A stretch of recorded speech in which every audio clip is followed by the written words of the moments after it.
हमारे महादेव पार्वती जी के साथ में पानी ग्रहण संस्कार पूर्ण होते हैं। मां मैना आहा देखो माता हो तो ऐसी। एक बात और बहुत गंभीरता पूर्वक सुनना। शंकर जी बैल पर बैठकर आए, बैल धर्म है, धर्म पर बैठकर संसार से संबंध बनाने आए। और संसार का व्यक्ति, हम लोग धर्म के साथ संसार का संबंध नहीं बनाते हैं, इसलिए ज्यादातर गृहस्थ में केवल भोग की बात होती है। लेकिन जिस गृहस्थ में वहां भोग की नहीं योग की बात होती है। आहा भूत भावन महादेव दूल्हा बन करके गए हैं। माता पार्वती की मां मैना अपनी बिटिया को समझाती हैं, बिटिया ससुरे में रहिया हो तू चांद बन के, बिटिया ससुरे में रहिया हो तू चांद बन के।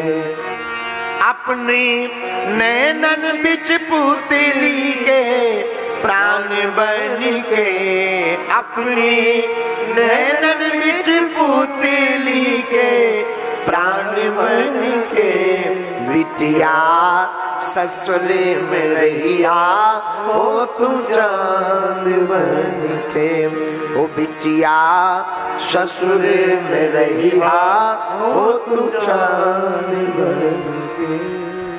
आहा पार्वती की मां मैना समझाती है, बेटा पति के घर जा रहे हैं। देखो मां होनी चाहिए तो ऐसी होनी चाहिए।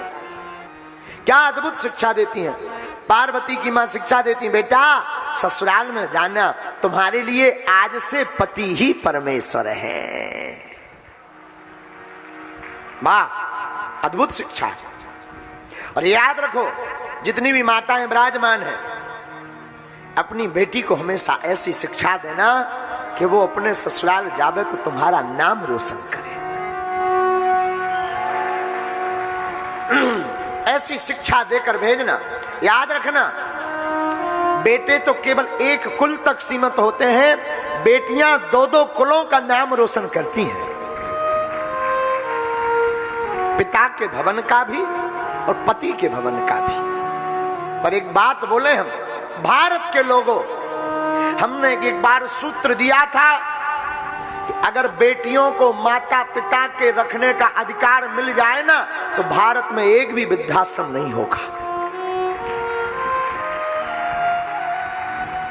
अगर बेटियों को माता पिता के रखने का अधिकार मिल जाए ना एक भी वृद्धाश्रम नहीं होगा। लेकिन इसमें सुधार की आवश्यकता है। जो बेटियां बहू बनकर जाती हैं वो सासू मां और ससुर को ही अगर माता पिता बना ले तो भी भारत में एक भी वृद्धाश्रम नहीं होगा,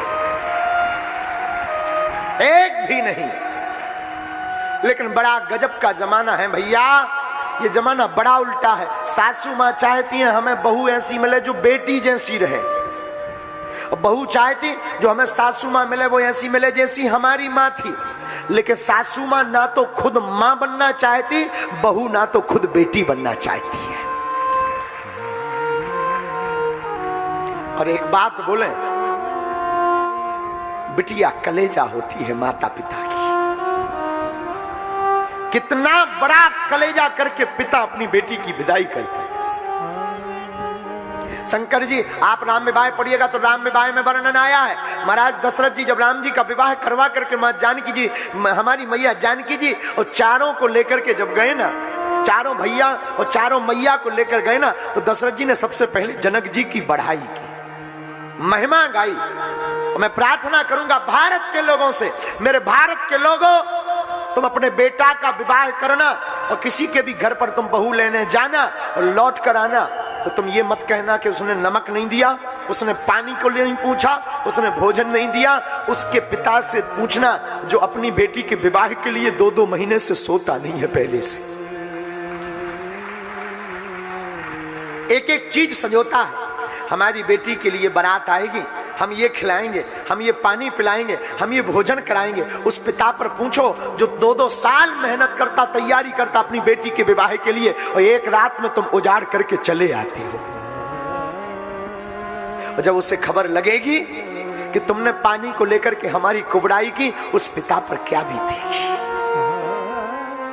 इसलिए प्रार्थना है मेरे भारत के लोगों, किसी भी पुत्र की या किसी भी बारात में विवाह में जाना, बुराई मत करना। हजारों लोगों को पानी नहीं मिला तो बात अलग है, अगर सबको मिला तुम्हें नहीं मिल पाया, भूल हो गई होगी, पर कभी बुराई मत करना। और दहेज के लोभियों से भी प्रार्थना है, जो अपनी जान का टुकड़ा अपनी बेटी दान देता है, अब उससे भला तुम क्या मांगना चाहते हो। उस पिता से पूछो क्या बीतती है जब जिसकी बिटिया अपने घर से विदा होती। उस मां से पूछो जिसके आंगन में बेटी 20 साल तक चहकती रही, कूदती रही, खेलती रही, एक रात में वो पराई हो जाती। एक रात में उस पिता से पूछो उस पर क्या बीतती है। संसार का कोई पिता ऐसा होगा, कितना भी कठोर आदमी हो, कितना भी कठोर आदमी हो, लेकिन जब बेटी का विवाह होता है ना, तो कठोर से कठोर आदमी, कठोर से कठोर पिता के भी आंखों में आंसू आ जाते। जब प्राण का टुकड़ा बिटिया जाती है ना, हमारी प्रार्थना है बेटियां एक कुल की नहीं 2 कुलों की उद्धारक होती। और भगवान बिटिया सबको नहीं देता है, याद रखना, बेटी उसी के घर पर होती है जिसका दिल बड़ा होता है। बेटियां श्राप नहीं, बेटियां वरदान है, वरदान। और किसी के घर पर बेटियां हो तो मानना तुम दुनिया के अमीर आदमी। पुत्र तो एक घड़ी पूछेंगे नहीं, बेटी का विवाह कितने भी साल हो जाए, बेटी कितनी भी व्यस्त रहे, लेकिन रात बिरात 2 दिन में फोन लगा ही लेती, पापा ठीक है, माँ ठीक है। रक्षाबंधन आती है, बहन आ ना पाए, अपने घर की याद में कोई पड़ोस का व्यक्ति जाने वाला हो ना, तो वो बहन जल्दी जल्दी कुछ कुछ बनाती है, जल्दी जल्दी पैकिंग करती, उसमें राखी डालती, अंकल अंकल अंकल अंकल आप जा रहे ना, ये राखी हमारे भाई की कलाई तक पहुंचा देना, ताकि रक्षाबंधन पर हमारे भाई की कलाई सोनी न रहे।